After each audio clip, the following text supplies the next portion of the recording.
पर्यावरण के अनुकूल होती हैं और अहिंसात्मक उत्पादन का आधार बनती हैं।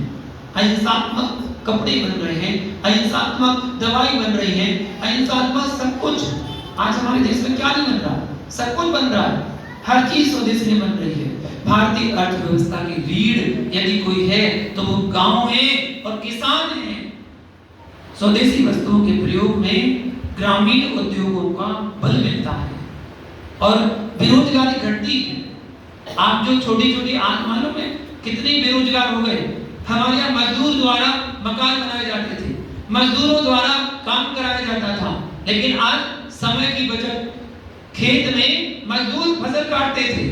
आज विदेशी कंपनियों की मशीनों को लिया, बोले एक दिन में पूरा खेत कट जाएगा, बोले समय की बचत होगी, एक दिन में कट जाएगा, और उसका प्रयोग कर रहे हैं। इतने गरीब लोगों की मजदूरी गई, मजदूरी मारी गई। वो मजदूरी अगर गांव के किसानों को मिलती, वो किसान काटते, तो उनका घर पलता और उनकी दुआएं आपको मिलती। ये है स्वदेशी अपनाना। स्वदेशी अपनाने के लिए अपने गांव की मिट्टी को और गांव के व्यक्तियों को, गांव के लोगों को प्रोत्साहन करना चाहिए, उन्हें आगे बढ़ाना चाहिए। सच्चा उपभोक्ता वही है जो वस्तुओं का उपयोग सोच समझ कर करे, दिखावे और आकर्षण से बचकर। दिखावे की जिंदगी नहीं जीना है। स्वदेशी वस्तुओं का उपयोग राष्ट्रीय स्वाभिमान को जगाता है। जब हर देश अपनी स्वदेशी वस्तुओं को बढ़ावा देगा तो परस्पर शोषण की प्रवृत्ति कम होगी और विश्व में शांति का मार्ग प्रशस्त होगा। आज वो उसके माल को लेता है, वो उसके माल को लेता है, और फिर जिसका माल अच्छा होगा, सस्ता होगा, उस माल की बढ़ोतरी होगी, उस देश का विकास होगा। हम दूसरे के देश के माल को खरीदेंगे तो उसका विकास होगा, और अपने देश के माल को खरीदेंगे तो हमारे देश का विकास होगा। इसलिए स्वदेशी अपनाओ, आत्मनिर्भर बनो, अहिंसा और संयम का पालन करो। यही अर्थव्यवस्था की मजबूती और समाज की समृद्धि देने वाला एक सूत्र है। अपनी भारतीय अर्थव्यवस्था को आगे बढ़ाना है तो महानुभाव, अपनी अर्थव्यवस्था को मजबूत करना है तो एक बात है जो बात हम अक्सर बचाते हैं, जो हम व्यापार में छुपाते हैं, जिसका नाम है टैक्स। जिसका नाम है टैक्स। और बिना टैक्स के हम कितनी सारी वस्तुओं को खरीदते हैं और बेचते हैं टैक्स बचाने के लिए।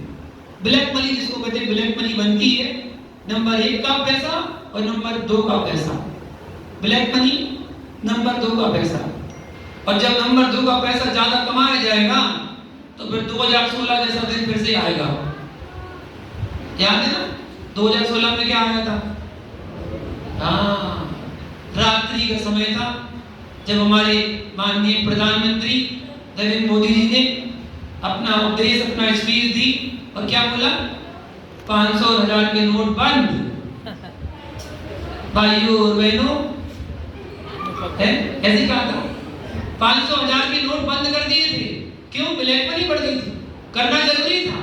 उस समय लोगों को कितना बुरा लगा, कितने लोगों ने आक्षेप किया, निंदा की, आलोचना की, तो ऐसा वो ऐसा नहीं करना चाहिए, बहुत बुराई की।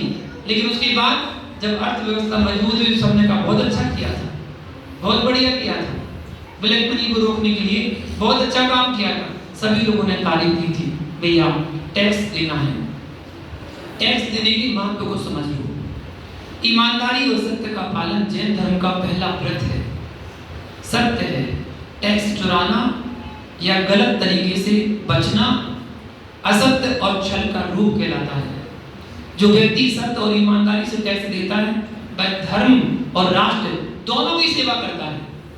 आपको ज्ञात होगा, पता होगा, इकोनॉमी में आपने जाना होगा कि भारतीय अर्थव्यवस्था में सबसे ज्यादा टैक्स यदि कोई देता है तो जैन समाज देती है टैक्स। जैन समाज भारत में जितना टैक्स इकट्ठा होता है नागरिकों से, उसमें से 25% टैक्स जैनों के द्वारा दिया जाता है। इतना टैक्स देते हैं जैन समाज, इसलिए उनका नाम अलग से लिया जाता है। लेकिन सबसे ज्यादा टैक्स कोई देता है तो वो जैन समाज देती है। टैक्स को समझो, टैक्स कोई बुरी बात नहीं है। अपनी कमाई का वो हिस्सा है जो अपने देश की उन्नति के लिए है। हम देश को बचाव करने के लिए बहुत नारे लगाते हैं, स्वदेशी अपनाओ देश बचाओ, स्वदेशी अपनाओ देश बचाओ। नारे लगाने से नहीं बचेगा, हमें उसमें अपनी योगदान भूमिका निभानी पड़ेगी। अगर आप अपनी भूमिका नहीं निभाएंगे, उसमें अपना योगदान नहीं देंगे, तो देश की उन्नति होगी कैसे? जैसे परिवार को चलाने के लिए घर के हर सदस्य का योगदान आवश्यक है, वैसे ही देश को चलाने के लिए हर नागरिक का योगदान बहुत जरूरी है।